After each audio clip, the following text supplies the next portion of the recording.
सासू जी को मरे हुए 6 महीने हो चुके थे और सासू जी के पति बहुत अकेले रहने लग गए थे। वह बहुत दुखी रहते थे और उनका कोई भी काम में मन नहीं लगता था। कुछ दिनों बाद मैंने ध्यान दिया कि वह मुझको अजीब तरह से देखते थे। मैं उनके इस व्यवहार से बहुत परेशान हो गई थी। फिर एक दिन मैंने सोचा कि अगर मैं खुद ही ससुर जी को खुश कर दूं तो घर की बात घर में ही रहेगी और किसी को पता भी नहीं लगेगा। और इसीलिए मैंने एक दिन, हेलो दोस्तों, आज की इस मनोरंजक और रोमांचक कहानी में आप सबका स्वागत है। मेरा नाम शीला है और मेरी उम्र 24 साल है। मैं एक शादीशुदा महिला हूँ। मेरे पति का नाम तरुण है और एक प्राइवेट कंपनी में नौकरी करते हैं। हमारी शादी को लगभग 5 साल हो गए हैं, लेकिन अभी तक हमारे कोई भी बच्चा नहीं हुआ है। हमारे परिवार में मैं, मेरे पति और मेरे सास ससुर रहते हैं। हम सब अपनी जिंदगी में बहुत खुश थे और सब एक दूसरे के साथ बहुत ही हंसी खुशी से रहते थे। पर अचानक हमारी खुशियों को किसी की बुरी नजर लग गई। दरअसल हुआ यह था कि मेरी सासू माँ का एक दुर्घटना में निधन हो गया, जिस वजह से हमारे पूरे घर में शोक की लहर छा गई थी। सासू माँ की मौत के बाद हम सभी अंदर से टूट चुके थे। हमारे ऊपर जैसे दुखों का पहाड़ ही टूट पड़ा था। सासू माँ की मौत के बाद मेरे ससुर जी बहुत ज्यादा दुखी रहने लगे थे। मैं जब भी मेरे ससुर जी को देखती थी तो वह अकेले में बैठे बैठे रो रहे होते थे और सासू माँ को याद कर रहे होते थे। मैं और मेरे पति ससुर जी की इस हालत को देखकर बहुत दुखी हो जाते थे। हम यही सोचते थे कि काश सासू माँ जिंदा होती तो ससुर जी की यह हालत नहीं होती। मैंने और तरुण ने उन्हें बहुत समझाया था कि आप ऐसे मत करो, आप घर के बड़े हो, अगर आप ही टूट जाओगे तो फिर हमारा क्या होगा। हमारे समझाने के कुछ वक्त बाद तक तो वह ठीक रहते थे, लेकिन अकेले में फिर वह वैसे ही हो जाते थे। इसी तरह 5 महीने बीत गए थे, लेकिन ससुर जी का अपनी पत्नी को भुला पाना बहुत ही मुश्किल लग रहा था। फिर कुछ समय के लिए हमने ससुर जी को हमारी कोलकाता वाली ननद के पास भेज दिया। डॉक्टर भी हमेशा से यही बताते हैं कि अगर हम घटना स्थल वाली जगह से दूर हो जाते तो घटी हुई घटना कुछ पल के लिए हम भूल जाते हैं। मेरे ससुर जी करीब 2 महीने तक कोलकाता में रहे, पर जब वह वापस आए तब भी हमें उनमें कोई बदलाव नहीं दिख रहा था। उनमें वैसे तो कोई बदलाव नहीं आया था, पर हाँ, मैंने उनके व्यवहार में एक अजीब सी बात नोटिस की थी। मैंने नोटिस किया था कि वह अक्सर मेरे शरीर को घूरते रहते थे या फिर कभी-कभी मुझे छूने की भी कोशिश करते थे। मुझे उनकी यह हरकत बहुत ही अजीब लग रही थी, क्योंकि इससे पहले उन्होंने कभी भी मेरे साथ ऐसा नहीं किया था। मेरा दिल कर रहा था कि मैं अपने पति को फोन करके सारी बात बता दूं, लेकिन फिर मैंने सोचा कि अगर मेरे पति ने मेरी बात पर यकीन ही नहीं किया तो फिर मैं क्या करूंगी। मैंने सोचा कि हो सकता है कि यह मेरा वहम हो, लेकिन एक दिन तो हद ही हो गई। एक दिन तो मेरे ससुर जी ने कुछ ऐसा किया कि मेरे पैरों तले जमीन ही निकल गई। मुझे यकीन ही नहीं हो रहा था कि वह ऐसा कुछ भी कर सकते हैं। मैं जब बाथरूम में जा रही थी तो वहां पहले से ही मेरे ससुर जी थे। मैं थोड़ी देर के लिए वहीं खड़ी हो गई। मुझे लगा वह थोड़ी देर में बाहर आ ही जाएंगे, इसलिए मैं यहीं खड़ी हो जाती हूँ। पर यह क्या, अंदर से तो अजीब अजीब सी आवाजें आ रही थीं।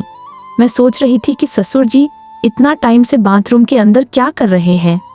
मैंने उन्हें बुलाने की भी कोशिश की, पर शायद उन्होंने सुना ही नहीं। फिर जब मुझे लगा कि वह कभी भी बाहर आ सकते हैं तो मैं अपने कमरे में आ गई।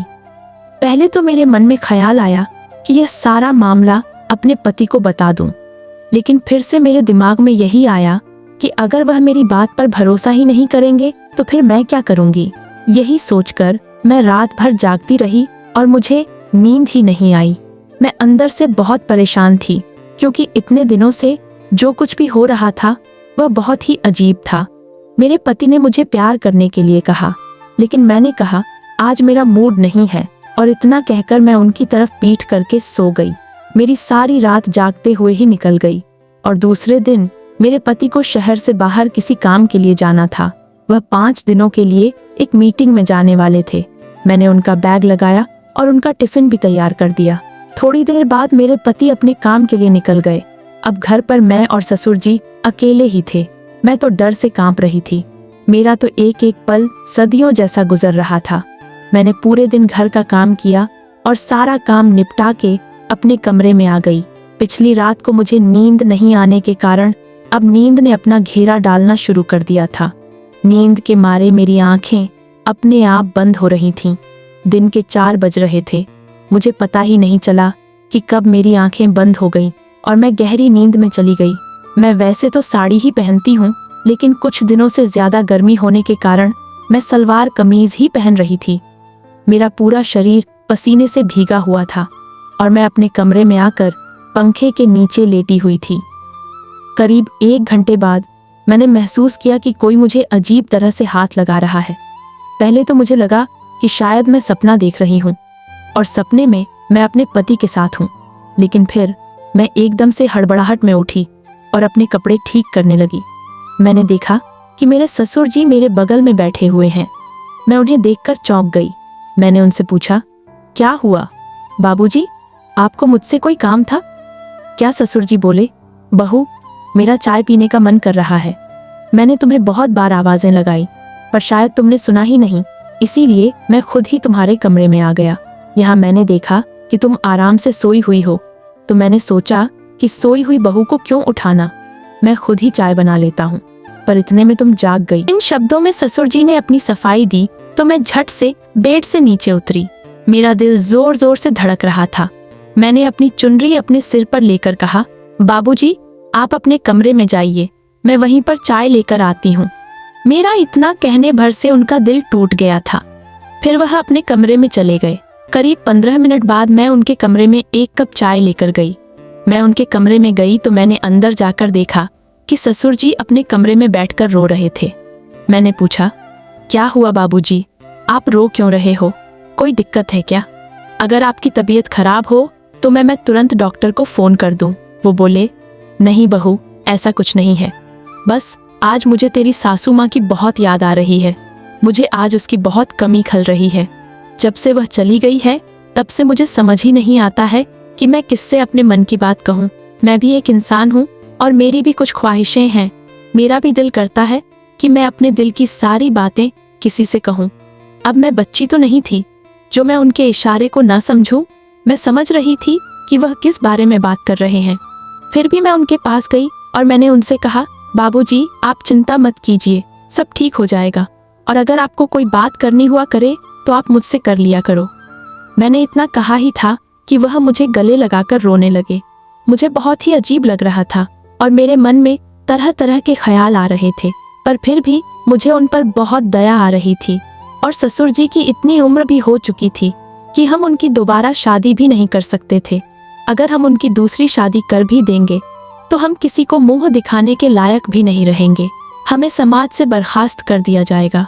इससे तो बेहतर यही है कि घर पर ही इस समस्या का कोई हल निकाला जाए।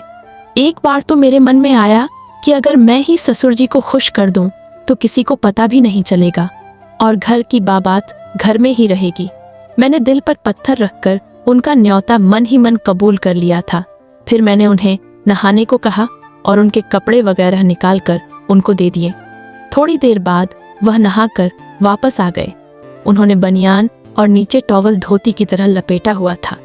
वह मुझे देखकर थोड़ा सा मुस्कुराए और मैं भी उनकी इस हरकत से हल्का सा मुस्कुरा पड़ी थी।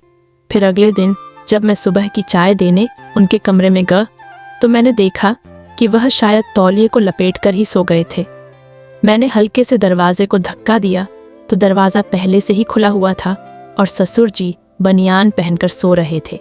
उनकी इस हरकत से मुझे गुस्सा तो बहुत आया, लेकिन मैंने उनसे कुछ कहा नहीं और चाय देकर वापस किचन में आ गई। करीब 1 घंटे बाद वह किचन में आए और मुझसे बोले, बहू ज़रा तेल गुनगुना करके मेरे कमरे में ले आओ और मेरे सिर और बदन की मालिश कर दो। इस बार मुझे उनकी खराब नीयत पहले ही पता चल गई थी, पर मेरे पास कोई सबूत नहीं था। थोड़ी देर बाद मैं एक कटोरी में तेल गर्म करके उनके कमरे में ले गई और उन्हें बोला, बाबूजी यह तेल लीजिए और आप खुद ही लगा लो। मुझे आज बहुत सारा काम करना है और बहुत सारे कपड़े भी धोने हैं। वो बोले, बहू सिर पर तो मैं खुद ही लगा लूँगा, लेकिन पीठ पर मेरा हाथ नहीं पहुँचेगा, इसलिए पीठ की मालिश तुम ही कर दो। इतना बोलकर वह अपने बेड पर पीठ के बल लेट गए। मुझे आज सुबह से ही उन पर बहुत गुस्सा था, लेकिन मैं फिर भी उनकी पीठ की मालिश करने लगी। करीब 10 मिनट बाद उन्होंने साइड बदलते हुए कहा, बहू, तुम्हारे हाथों खराब हो ही गए हैं तो थोड़ी पेट की भी मालिश कर दो। मैं ना चाहते हुए भी उनकी हर बात मानती जा रही थी और अपने दोनों हाथों से उनकी मालिश कर रही थी। मैं यह सोच रही थी कि काश आज सासू माँ जिंदा होती तो मुझे यह सब नहीं करना पड़ता। मेरा इन 6 दिनों में आकाश के बिना इतना बुरा हाल हो गया है तो ससुर जी सासू माँ के बिना कैसे रहते होंगे। मैं इसी सोच में इतनी डूबी हुई थी और सब कुछ वहीं छोड़कर अंदर भाग आई थी। थोड़ी देर बाद ससुर जी भी मेरे कमरे में आ गए और बोले, क्या हुआ बहू, तुम सब कुछ छोड़कर यहाँ क्यों चली आई? क्या तुम्हें आकाश की याद आ रही है? क्या तुम्हारा उसके बिना दिल नहीं लग रहा है? तुम मुझे बताओ कि तुम्हें क्या परेशानी है। तुम्हें जिस चीज़ की भी कमी होगी वह मैं तुरंत पूरी कर दूंगा। मैं तुम्हें अपनी बेटी ही मानता हूँ और मैं तुमसे अपनी बेटियों की तरह ही प्यार करता हूँ। मैं ऐसा कभी नहीं चाहूँगा कि तुम किसी भी तरीके से दुखी रहो। आखिर तुम भी मेरी लाडली बेटी हो। मैं उनके पैरों में गिर गई। मैंने कहा, ससुर जी, मैंने आपको बहुत गलत समझा, मुझे माफ़ कर दीजिए। मैं इतने दिनों से यही सोच रही थी कि आप मुझ पर बुरी नज़र रख रहे हो और इसीलिए मैं आपसे दूरी बना रही थी। पर अब मैं समझ पा रही हूँ कि जब आकाश को गए 5 दिन ही हुए हैं और मैं उसके बिना इतना परेशान हो चुकी हूँ तो सासू माँ को मरे हुए तो बहुत समय हो चुका है। अगर मैंने आपका दिल दुखाया हो तो आप मुझे माफ़ कर दीजिए। अब से मैं आपकी हर तरह से देखभाल करूँगा और आपकी बेटी बनकर रहूँगी। कमेंट करके ज़रूर बताइएगा कि आपको यह कहानी कैसी लगी। अगर आपको यह कहानी पसंद आई हो तो इसे लाइक करें और अपने दोस्तों के साथ भी शेयर करें। आगे भी ऐसी रोमांचक कहानियों के लिए हमारे चैनल को सब्सक्राइब करें और बेल आइकन दबाना ना भूलें। सब अपना और अपने परिवार का ख्याल रखना। Thank you.